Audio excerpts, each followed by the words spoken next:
Olá pessoal, iniciamos mais um programa, o seu podcast Agro. E hoje com a gente aqui duas convidadas de peso, né? Que vão falar do café aqui em Roraima e sobretudo nas regiões das serras, né?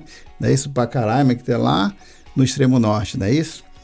Vamos lá, eu estou aqui com Eduarda Franco, é engenheira agrônoma, especialista em liderança empreendedora e inovação no agronegócio, né? Com experiência na área. Atualmente atua no setor de assistência técnica e extensão rural, com agricultura familiar e familiar indígena da ATE Pública. E também a nossa produtora aqui do café, né, que está com um projeto aí que vai nos passar grandes ensinamentos e informações a respeito, né, dessa coisa do café aqui no estado, né, dessa vertente aí que está inovando a cada dia. Ana Caroline Siqueira Caleri, estudante de administração, proprietária e idealizadora do projeto Café Imeru, é isso? Imeru, no município de Pacaraima. Fiquem à vontade aí hoje, né, para explanar bastante sobre o café, né, e um bate-papo aqui bem extenso, né, e bacana para que a gente aprenda muita coisa com vocês.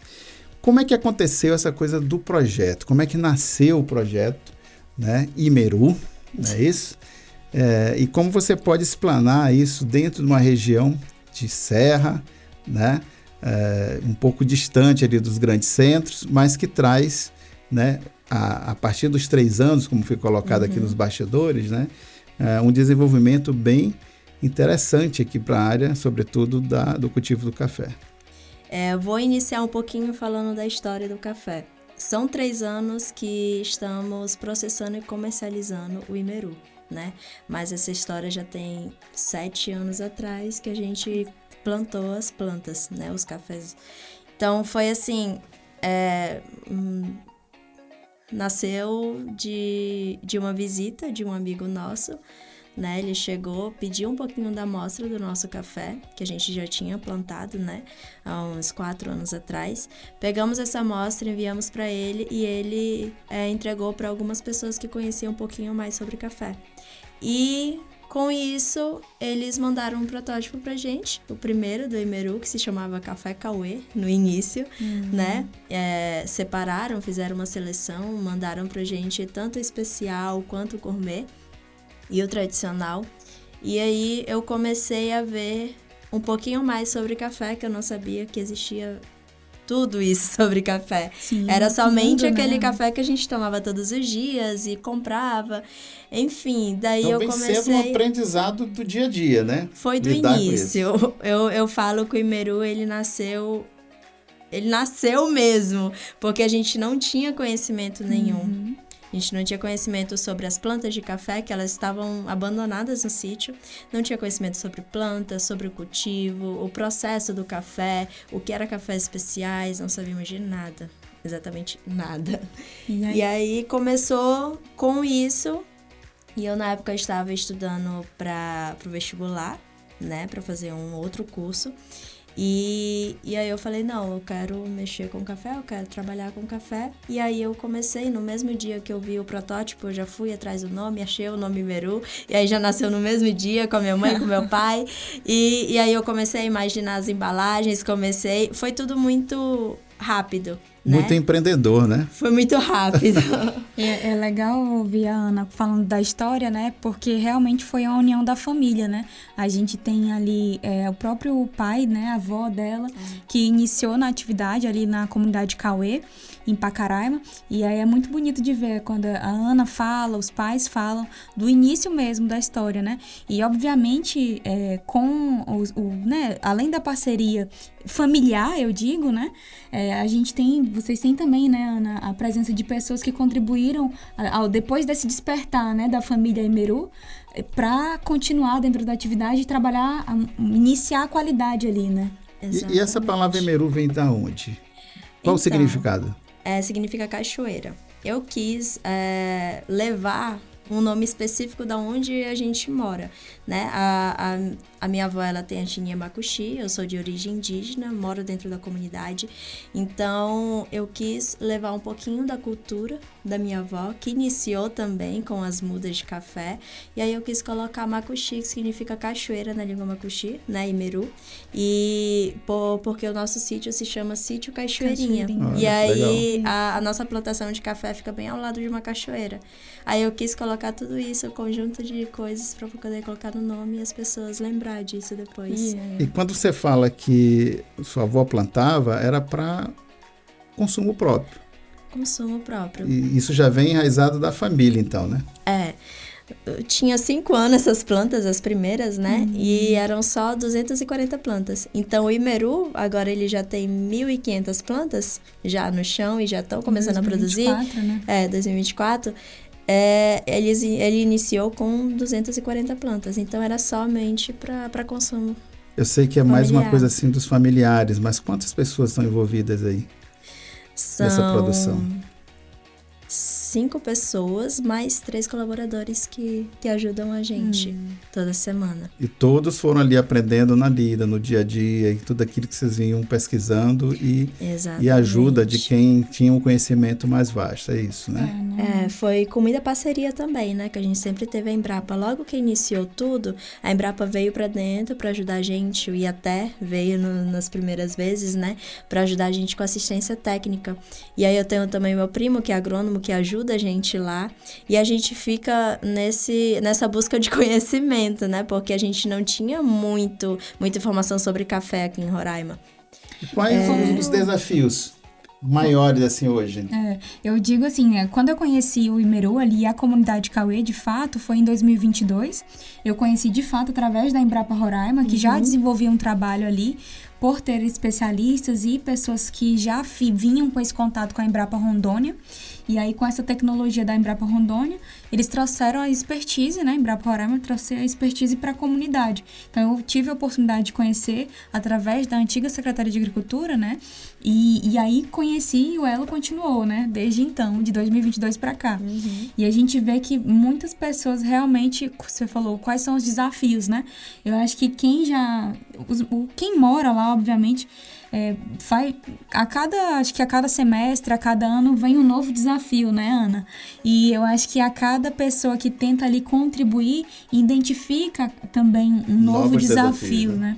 Mas é interessante abordar esse ponto do desafio, né, Ana? Exatamente.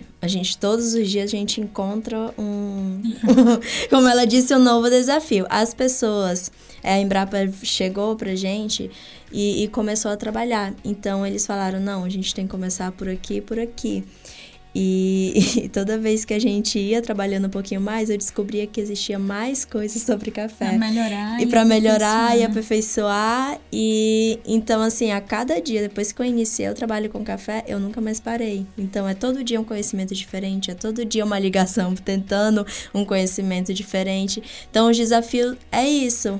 É a falta de ter um modelo dentro do estado de Roraima que a gente não tinha, né? Agora, com os clones da Embrapa, tanto com Robusta, e eles estão trazendo um pouquinho mais de conhecimento pra gente do Arábica, porque são plantas diferentes, são cuidados, processos diferentes, né? Por mais que seja café, a gente consegue encontrar desafio em relação a isso, porque o estado, a maioria do território é de baixa altitude, então é mais propício para os conilons e os robustas. O Arábica, a gente tem pouquíssimas amostras dentro do estado. Então, nós temos sempre que estar em contato com outras pessoas, a Embrapa busca conhecimento e a gente tenta trazer um pouquinho mais para melhorar o processo e trazer a qualidade para o café, que é o que a gente quer entregar. Isso tudo é de forma manual, não é isso?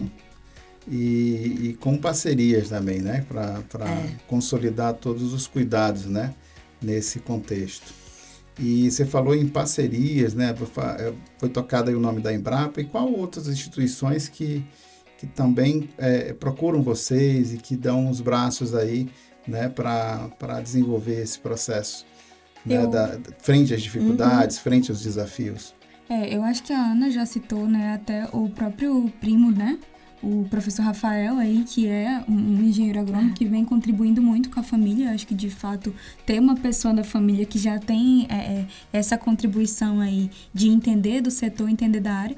Mas acho que se a gente for falar de instituições, aí eu diria realmente a Embrapa Roraima, e como iniciante, principiante, desde essa parceria aí que eu pude conhecer em 2022 e que vem continuando. A gente teve um grande evento recentemente sobre o café, que aí a Ana citou a fala, né? A gente veio aprendendo porque vem pessoas de fora, e é justamente isso, essa expertise de trazer profissionais de fora para a gente entender a cultura como o arábica, que é diferente do robustas amazônicos, que a gente também tem presente aqui. Então, eu acho que essa contribuição da instituição, a Embrapa Roraima, hoje trazer esses parceiros de fora, né? Eu acho que fala muito. Mas aí, se a Ana quiser contribuir com alguma outra em relação ao que ela falou dos parceiros de fora, a Embrapa, ela acabou criando essa ligação, esse né? elo, né? A gente conseguiu, através dela, ter contato direto com grandes especialistas da área do café. Então, a gente consegue esse contato fácil, a gente pega bastante conhecimento, eles trazem eles para dentro da comunidade, eles conseguem fazer novos projetos, trazer novos produtores, igual eu estava falando no início, que tem novos produtores que estão querendo ampliar a plantação dentro da comunidade. Então, o grande parceiro seria a Embrapa, mas nós também temos parceria com o Sebrae, né, na forma do empreendedorismo dentro da comunidade, que está bastante ligado os dois. A gente tem bastante parceria. Tem parceria também com o IATE, desde lá do início a gente tem bastante diálogo com eles.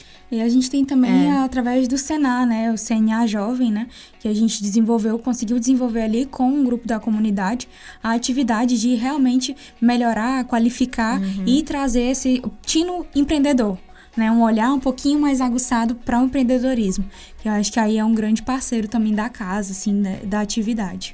E você já tem uma marca, né? E isso é comercializado aonde aqui no estado? Então, agora é somente porque é uma pequena produção, né? Nós vamos ter a primeira grande colheita, que eu falo de 800 plantas, a minha grande colheita, vai ser agora em setembro, outubro, né? A nossa primeira colheita grande. Então, desde o início do Imeru, foi somente por encomendas, e a gente conseguia deixar em algumas cafeterias da cidade, né? Uns 2, 3 pacotes somente para degustação, porque é bem limitado, né? Um microlote. Então, a partir do ano que vem, a gente vai conseguir ampliar essas áreas de venda e colocar em alguns lugares a mais. A gente fala que é o grande boom do Imeru, assim, eu acho que dos produtores da comunidade Cauê como um todo, é ter os microlotes, porque deixa um gostinho a mais, né? Então, eu tenho um produto limitado e que muitas pessoas estão procurando. Eu até brincando que ela tem uma lista muito grande de pessoas interessadas. Já vem o mexer e o marketing, né? Dentro exatamente. Então, já é uma jogada de marketing aí para ter, né, os clientes fiéis. Interessante. E assim, a comunidade abraçou a ideia, se envolveu, né? E quando você fala de comunidade, sobretudo a comunidade indígena, você tem uma área de expansão, né? Que chega a um limite, né? Como é que é trabalhar isso? Como é que é desenvolver em uma situação dessa? Eu ia falar, deixa a Ana falar, porque ela é da comunidade, né? Eu acho que iniciar e eu posso finalizar. Você fala como instituição, né, que está ali presente também, vendo essa outra parte. Como moradora, né, comunitária. Nós temos algumas limitações em relação a expandir a nossa produção. Então, a gente sempre vai em pequenos passos, né? A gente começa e aí vai indo a gente não consegue esses grandes créditos, a gente, por não ter um título, uma titulação de terra. Então, mas aí isso também abre muitas portas, né? Que a gente parou de ver as limitações e conseguiu ver as portas abertas para isso. Excelente. E usar a nossa cultura, a nossa comunidade como um nome a ser mencionado por aí, a ser levado para fora do estado. E com muito valor, né, Ana? Isso, e com muito valor. Então, a cultura indígena hoje, a gente consegue, pela comunidade, a gente consegue expandir, né, o conhecimento do que tem dentro da comunidade, que as pessoas também produzem dentro das comunidades e acabar um pouquinho com essa crença que falam, que a gente tem essa crença, né? As pessoas têm essa crença de que dentro de comunidade não se produz nada.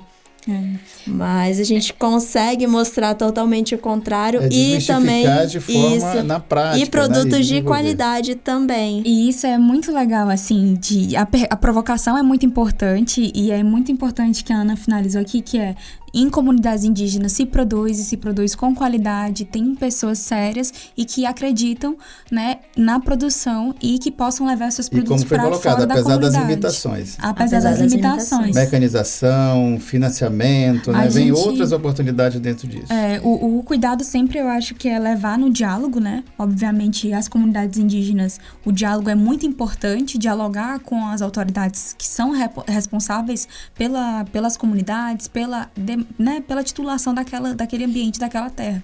Então, a comunicação está sempre presente justamente para ter voz à comunidade e os líderes ter voz, né? Então, os tuxauas têm um papel crucial em buscar essa visibilidade para a comunidade.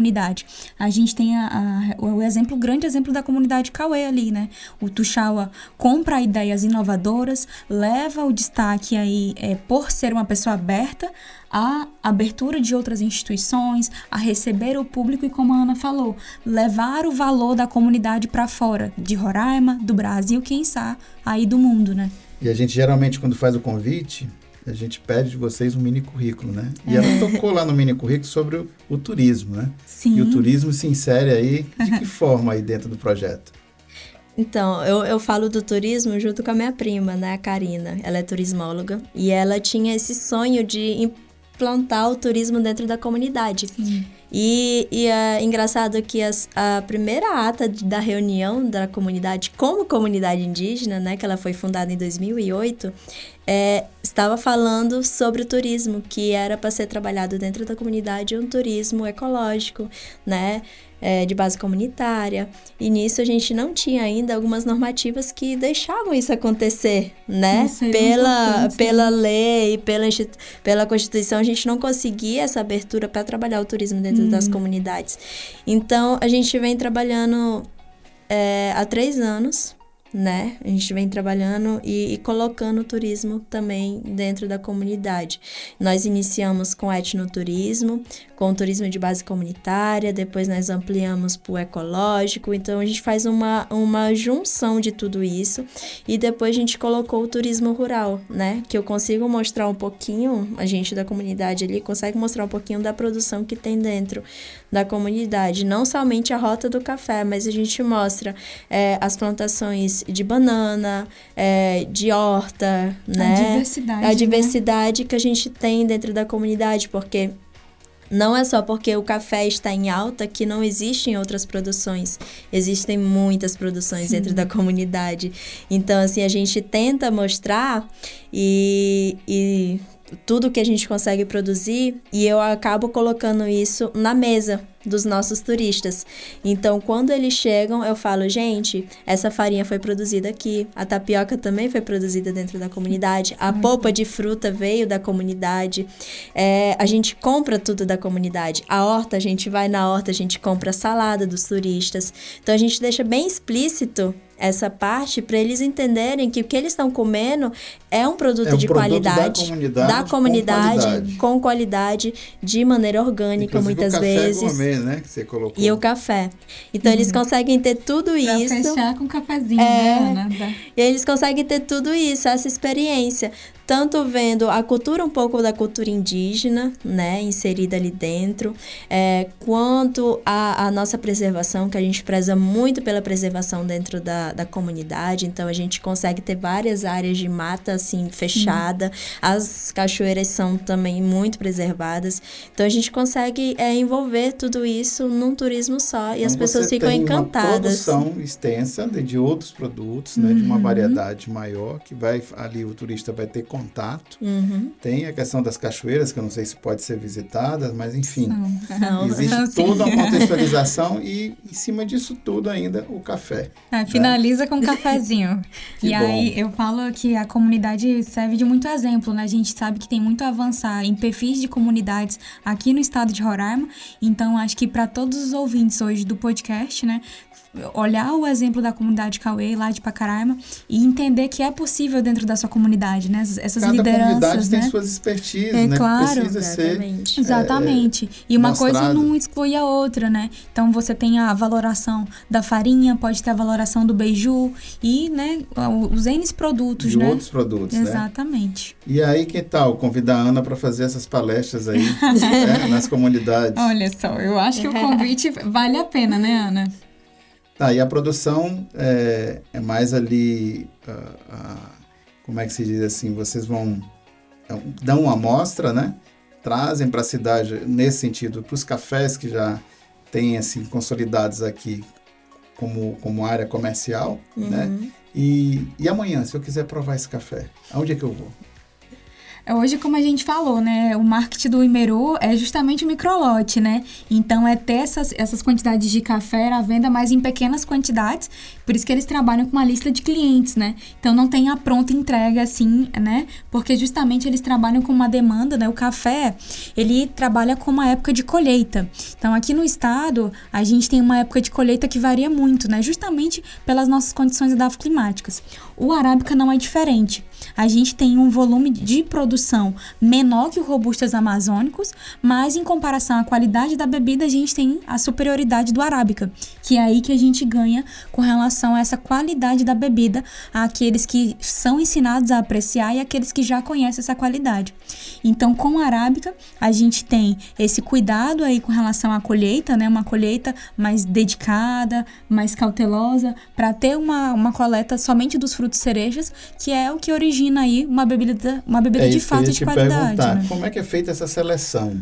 Ali no momento da lida, ali que você pega e sabe o tamanho, a proporcionalidade daquela semente que vai produzir realmente com aquela qualidade. Como é que é feito isso? Olha, assim, basicamente hoje a gente tem como os principais produtores, né, de arábica, a gente tem Minas Gerais, é o principal que desponta aí no estado, no Brasil e no mundo hoje. Brasil aí tá como o terceiro maior produtor de café e o arábica vem despontando como um café especial aqui no Brasil. Minas Gerais, a gente aprende todas as expertises pro arábica, muito de Minas, né? E a gente fala muito sobre vender até como colher. Então, a gente tem uma expertise em cima disso, de fato, que é como é que você encontra esse galho de café. Como é que tá? Ele já tá num ponto cereja? O que é esse ponto cereja, Eduarda?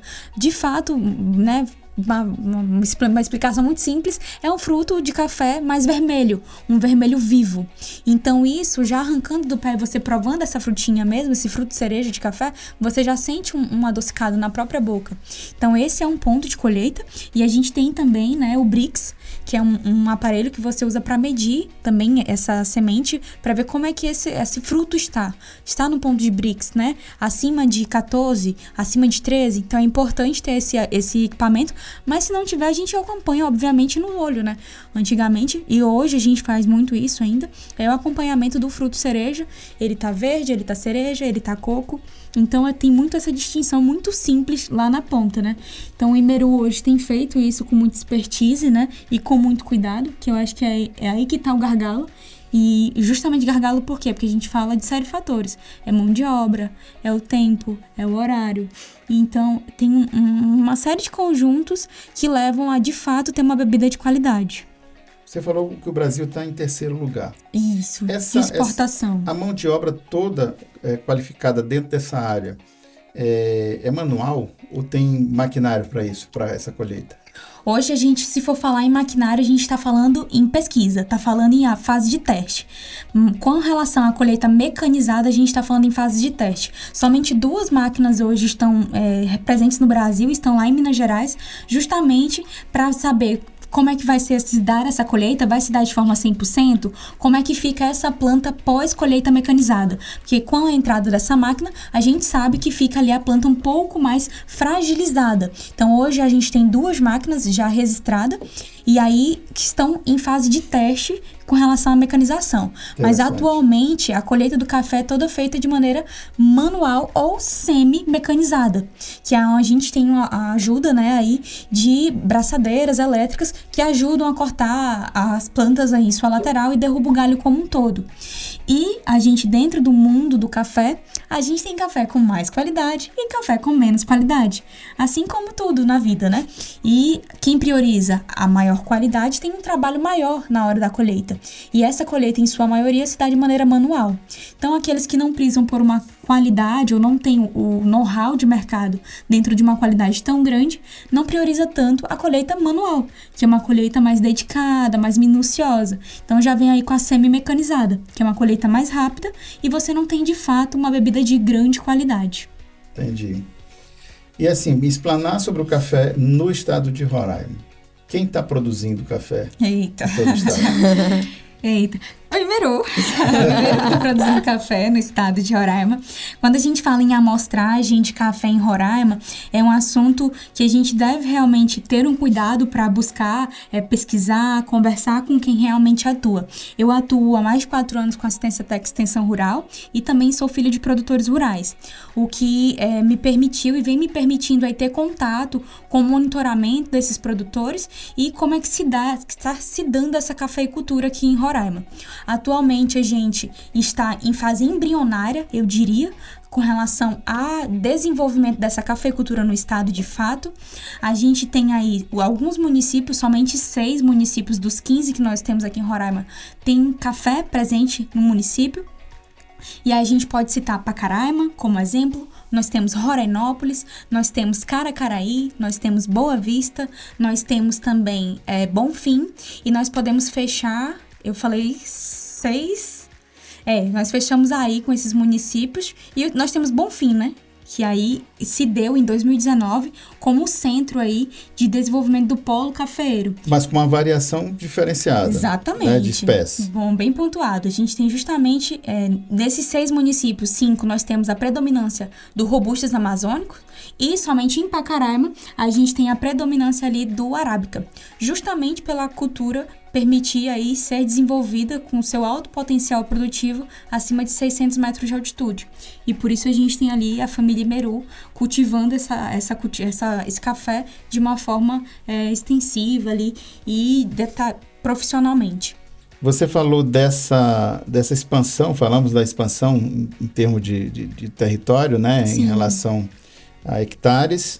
Mas esse café que é plantado em Pacaraí, ele está acima de 600 metros da linha, né? Sim, justamente. Hoje a altitude, né, para o café arábica, para ele ser instalado e ter seu alto potencial produtivo, é justamente acima de 600 metros de altitude. Hoje nós temos o Iramutã, que está dentro dessa característica, e nós temos o município de Pacaraima.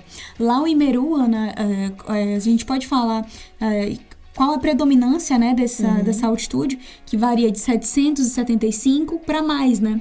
Hoje a gente tem a predominância, inclusive, até de 1.000 metros de altitude, onde é encontrado ali na serra, ali onde se predomina o café Imeru, a implantação do café arábica. Então, é realmente esse diferencial, cultivar arábica com mais de 600 metros de altitude, para que ela possa expressar seu alto potencial produtivo. Entendi. A comercialização desse café no estado, alguém já começou a comercializar isso eu não digo em grande escala, apesar de vocês colocarem aqui que por uma amostragem, tem um perfil diferenciado de vocês, né? É muito interessante essa posição que vocês colocam em relação à comercialização, mas eu digo, com tantos municípios já envolvidos, alguém está produzindo já em grande escala? É bem legal a gente falar de comercialização, de vender... E como se dá, né? O café é uma commodity, então a gente tem um valor muito, muito interessante dentro dessa espécie, dentro da cafeicultura. E o estado de Roraima, por estar iniciando de fato essa venda, a gente tem diversos tipos de perfil de produtores e diversos tipos de perfil de venda. Hoje a gente tem, por exemplo, a comunidade Cauê, que nós temos a marca de produtores individuais, então a gente tem a valorização do seu próprio café como o Imeru, valorizando o trabalho através da marca individual. E além deles tem o Iopá, nós temos o Caicuxi, dentro da comunidade indígena Cauê. Em outra vertente, nós temos também o município de Bonfim, que traz também o café da Dona Lua, ali traz também mais 2 produtores somente, só o café da Dona Lua e um segundo. E nós temos aqui em Boa Vista, de um proprietário particular, o Café do Seu Sadi, que também vai estar para lançar a sua marca também individual. Contra esse cenário de marca individual, eu não diria, né? Em contraproposta desse cenário de marca individual, a gente tem a presença de atravessadores, que obviamente, como qualquer outra atividade, a gente tem a inserção, né, dessas pessoas que estão ali dentro da cadeia. E aí a gente tem a presença hoje do Café Monte Roraima, aí trazendo o café que vem oriundo principalmente da comunidade da Mangueira, que foram um dos pioneiros aí trabalhando com café. Nessa comunidade é interessante contar um pouco do histórico dela. Foi lá que começou, de fato, né? A gente tem um histórico da cafeicultura começando em 1980, com alguns extensionistas, o seu Paulinho, o senhor Otoniel é um deles, um dos pioneiros trabalhando com essa atividade. Interessante como a cafeicultura se dá e como qualquer coisa na vida, né? Com dedicação se vai, né? Então, ter pessoas que acreditam na atividade é muito importante. Hoje, a gente acredita que a gente ainda tem um caminho muito longo a percorrer dentro da cafeicultura, mas nada que a gente vá deixar a peteca cair. Então, a gente tem os parceiros que são os vizinhos, estados vizinhos, que a gente pode aprender muito com eles, que é Rondônia, por exemplo, e como se dá essa atividade da própria venda, da comercialização dentro de Rondônia, para trazer um pouco para Roraima, como é que eles desenvolvem, qual é a expertise dos outros estados para a gente trazer para cá. E com relação à comercialização, hoje eu falo muito que é isso, né? A gente fala muito sobre o pertencimento de cada produtor. E a Ana até puxou o gancho, né, Ana? Acho que dá para falar também da comunidade, né? Isso. É o que eu ia comentar. A comercialização, ela é muito individual, né, para cada produtor. Então, você pode somente produzir o café commodity num preço ok, né, que tem um bom preço, mas também você pode prezar pela sua qualidade, entregar um microlote, e aí já tem outro mercado. Então, assim, eu sempre falo, o café ele tem mercado para todos os gostos. Então, já tem uma procura exponencial, né? Então, a gente tem café para todo mundo, assim, você pode plantar um café e vender para um atravessador, você tem um bom preço, você pode produzir o seu próprio café de qualidade, você pode investir em irrigação e ter um café. Tem mercado para muito para todos os gostos. Então, assim, a comercialização vai muito disso, né? Hoje eu não vejo Roraima como um grande produtor de café, não existe produtores ainda, mas já estão chegando pessoas que vão iniciar essas grandes plantações. É importante falar isso mesmo, né? Que a gente tem perfis de produtores com marcas individuais, mas sem um volume expressivo, né? Para entregar livre demanda. Então, isso a gente ainda não tem. Não existe uma escala industrial nesse sentido. Exatamente. E, inclusive, o maior volume seria, né? Ainda ali da comunidade da Mangueira, do Cauê. Da comunidade da Mangueira no Alto Alegre. E mesmo assim é um baixo volume, você tem variação no ano que dá 20 sacas, tem ano que dá 15, tem ano que chega a 36. Então você tem uma flutuabilidade durante todo o ano. E que isso não é nem expressivo, já que você tem... Por que tem esse número, Eduardo, então, de número de sacas por hectare? Lá é importante atualizar, hoje eles já estão com o problema da seca, diminuiu bastante a área plantada lá. Antigamente eles tinham 8 hectares plantados somente lá. Com o passar dos anos foram diminuindo, hoje tem 3 hectares somente. E esse número, obviamente, sem o intensivo do cuidado e sem as orientações corretas, podem estar aí diminuindo. Então, a gente vem acompanhando e tentando monitorar justamente para estar auxiliando. Lá na comunidade da Mangueira, eles trabalham de forma agroecológica. Então, você também não pode entrar com práticas evasivas, assim, sabe?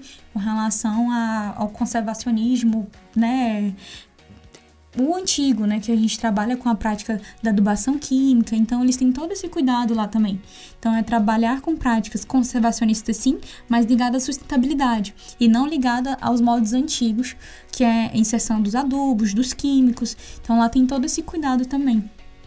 Então nasce aí, a partir do desenvolvimento do café, sobretudo nas comunidades, uma conscientização já raiz, né? É muito bom. Uma conscientização já na produção e na lida com esse produto. Exato. Né? Que bom. Isso encarece, vamos dizer assim, encarece todo esse contexto? Porque a gente falou de mecanização e falou da parte manual. Sim. Né? E aí vem essa questão do cuidado nessa cultura, estabelecer uma cultura de sobrevivência aos limites que aquilo ali impõe. Né? E como é que lidar com isso tudo, né? Enfrentar todos esses contextos. Então, o encarecer, né? Encarece, porque é um cuidado mais manual. Né? Você não consegue, agora a gente não consegue mecanizar uma área de café. Tanto por não ter uma área tão grande para ser mecanizada, mas também para prezar. Não se justifica investir num maquinário para isso. Encarece pela mão de obra, né? E a gente tem que ter um controle biológico para isso. A gente não consegue ter os produtos mais baratos no mercado para poder aplicar e simplesmente acabar com uma praga que está atacando. Também para fazer a adubação é um pouquinho mais complicado para a gente conseguir nutrir essa planta de uma maneira melhor, né? A gente conseguir deixar ela produtiva. Então, assim, é mais complicado o processo.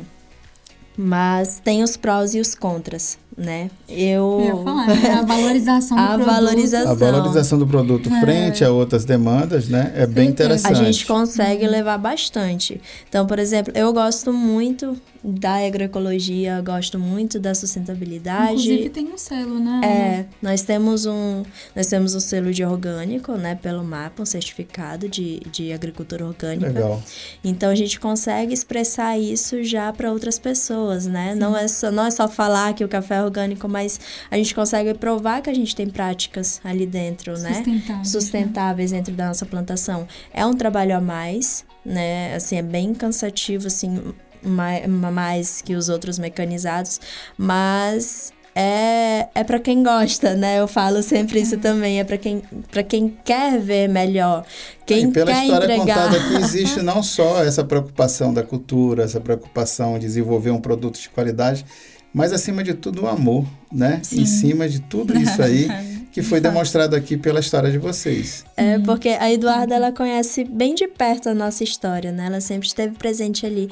Então, ela consegue ver que além de tudo que a gente já passou, que foram bastante dificuldades em relação ao conhecimento e a várias outras coisas também, a gente, eu sempre coloco, não, o Imerulho vai dar certo e eu sempre vou indo, eu nunca paro, né? Então, eu acho que é importante falar sobre essa sustentabilidade, porque a gente fala muito hoje de consórcios, né, dentro da própria cafeicultura. Então, a gente tem um viés que pode onerar um pouco a produção por se dar de maneira mais manual e né, tem também um trabalho para a elaboração desses compostos orgânicos para inserir dentro do plantio, mas a gente também tem o perfil da contrapartida. Você não tem só o café, então você consegue consociar com leguminosas, consegue consociar com frutíferas. A gente tem, tanto na agricultura familiar indígena, tanto quanto na agricultura familiar, hoje, os produtores de café que trabalham com ele, trabalham de forma consociada. Então, é muito bonito de ver. Mesmo com um stand de pequeno número de plantas, a gente vê que eles trabalham todos com os consórcios, valorizando aquela área que o café está inserido, e isso é transferido para a cultura do café, consequentemente. Então, a sustentabilidade hoje com o café é um ponto muito forte aqui no estado de Roraima. Então, a gente vem caminhando ao lado disso, e é um ponto muito positivo para a gente. Então, como é que está se dando essa cafeicultura hoje no estado? Está se dando de maneira de práticas sustentáveis, com pessoas que acreditam também na sustentabilidade, e que isso é um ponto positivo que você pode, inclusive, vender e apresentar com o seu produto. Uma aula, né? Foi uma aula aqui hoje. Bom, gente, nossa última pergunta, a gente vai caminhar aqui para a última pergunta. Olha só, Marcelo. Né? Que pena, né? Mas vão ter outras oportunidades, né? Tá bom. À medida que avançar a produção, à medida em que toda essa contextualização colocada aqui por vocês for bastante trabalhada aí aos olhos de quem também tem interesse no café, né? Vamos pensar aí, de repente, numa associação. Já se pensa nisso? Já se pensa numa organização maior dentro desse contexto? Uma vez que está ali, em alguns lugares, uma semente que foi plantada já há 3 anos, que vem dando resultados, que vem tendo todo o cuidado, né? O carinho, na dedicação, às dificuldades, enfrentando tudo aquilo que vem, sobretudo no município longínquo, né, dos grandes centros. Então, assim, só tem a estrada, não é isso? Para escoamento dessa produção lá na frente. Tem os cuidados com a comunidade. Mas como é que está o pensamento em relação a essa organização? Como é que vocês pensam nisso aí para frente? Já está bem avançado até, né? Acho que a sementinha foi plantada já. A sementinha foi plantada, já está avançando, já tem alguns documentos, já tem as pessoas que querem fazer parte. Seria cooperativa já, né? Seria uma coisa maior até. E seria também voltado para a área do café. Então... É legal falar quando a gente fala de associação, a gente fala de união de pessoas com um pensamento em comum.